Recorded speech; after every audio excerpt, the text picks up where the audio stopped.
Okay, band students, this video is about just setting up a general practice environment at home so that you're ready to go and you can be efficient and productive in what you're doing. This one's going to be all talking. It's not going to be any playing, but I'll try to make it brief so you can set this up, get it done, and then move on to the actual warm-up and playing videos. So a couple of things that you want. First, you want to have a good area where you've got a little bit of quiet to yourself. Bedrooms are great, stuff like that, but also make sure that you're sitting on the right kind of surface. If you need to sit on the edge of a bed because that's all you've got in your bedroom, that's fine, but don't sit in things like couch or sit in things like a couch or a lounging chair because that's just going to promote bad posture. I've actually taken one of the kitchen chairs and set it up in one of our bedrooms here, and so I'm using an actual kitchen chair, but I'm trying to make sure I keep my back away from the back of the chair so I'm sitting up tall. So a good seat is a great thing to have.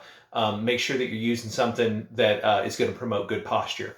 Number two, the setup for your music. So if you want to read music and you don't have a music stand at your house, what I always did when I was in school as a junior high student was I would crack open my case and kind of fold it open like this and set my music in between the case, and that at least could hold it up. If you've got a 3-ring binder or some nice flat surface that you can use to hold up, you can set that case in front of you and you can use that as a makeshift music stand. You could set that in an additional chair and that works just fine. Just set it up on the chair, like on the bench of the chair, and then you can look straight at your music and you'll be set and ready to go.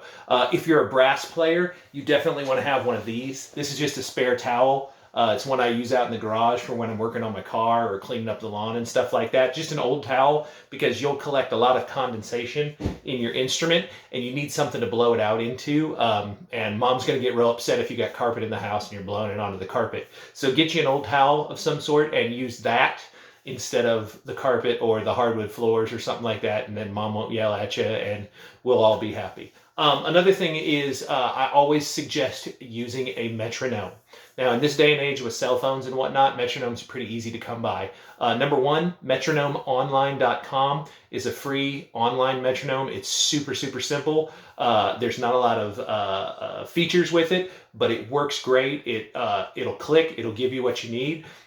And if you got a set of speakers or if you got even a set of earphones that you can set it up on so you can hear it and hear it clearly, I'd put one earphone in and leave one ear open if you're going to use the earphone option so that you get the good natural sound of your instrument plus the click of the metronome. But I always suggest practicing with a metronome. There's other online apps. One that we've recommended to students before is Tonal Energy because it's a great metronome, a lot of features, and it's got a built-in tuner to it, so that'll really help you learn how to hold your pitch better and get real picky about that. Those are great things to have in your environment. Obviously, you'll want your instrument, and you want your instrument in good working order so you're not wasting a lot of time. So make sure you oil your valves and grease your slides and your corks and stuff like that.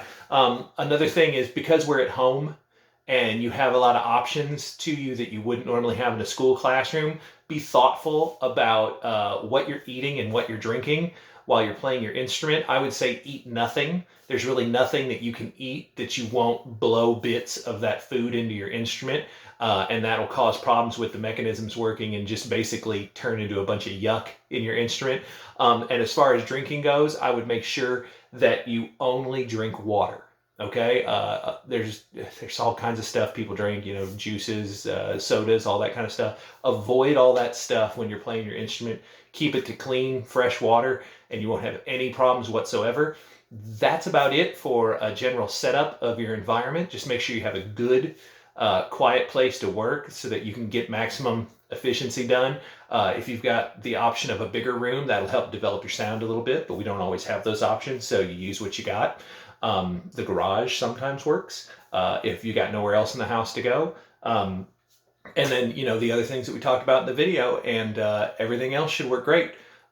See you later, and I'm going to start making some warm-up videos and some objective videos later on in the week as we get going and we have time to do this. Thanks. Bye.